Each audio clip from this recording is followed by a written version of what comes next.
Daawada waxaan kula wadaagi doonaa arrintii Catoosh iyo Maslaxo oo aad u soo laba kacleysay. Fadlan daawada waxaan si sharaf leh kaaga codsanayaa inaad janaalka subscribe dhaad gambaleelkana u furtid muuqaalkan like-ta aad dhacdid.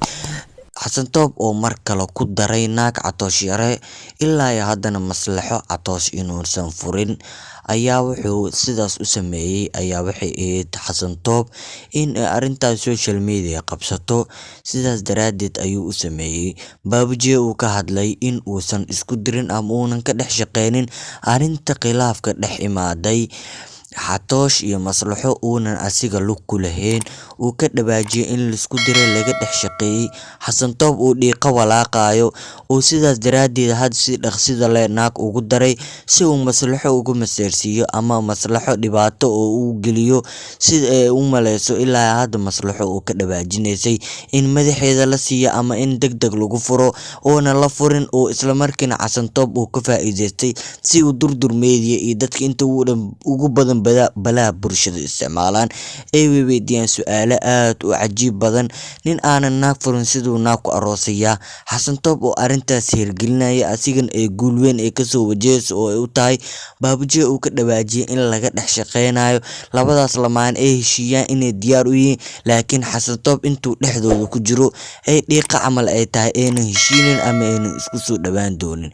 Arrintaas oo Xasan Toob uu rabo in aynan bataatan ay heshiinin, uu Catoosh uu ku qanciyay in ay cunug dhashay, qof cunug dhashayn aynaysan wax u tareynin oo qof cusub uu ku dari doono. Fadlan daawada waxaan si sharaf leh kaaga codsanayaa in aad janaalka subscribe dhaad gambaleelka fur muuqaalkan like-ta dhaad.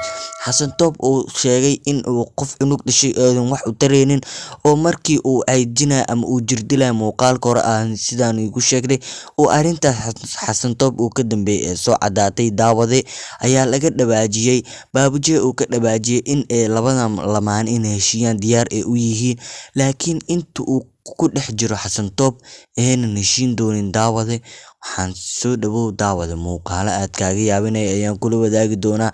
Wixii fikir ayna commentiga noola wadaag. Daawade soo dhawow daawade, daawasho wanaagsan muuqaalka daawa.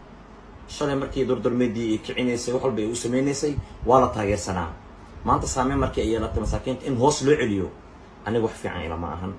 Maslax magac way leedahay, waxaan dhan dadaa ka dambeeyay, waa lagu diray in labadooda is dagaalan dadaa ka badanahay. Markaana waxaan rabaa mustaqbalkiina ka dhigto. I love you baby. I love you too. I love you Qali. I love you qaal kumano. I love you asbaxin tabaxan. I love you Somali. Somali. Eedan ku jeclaa.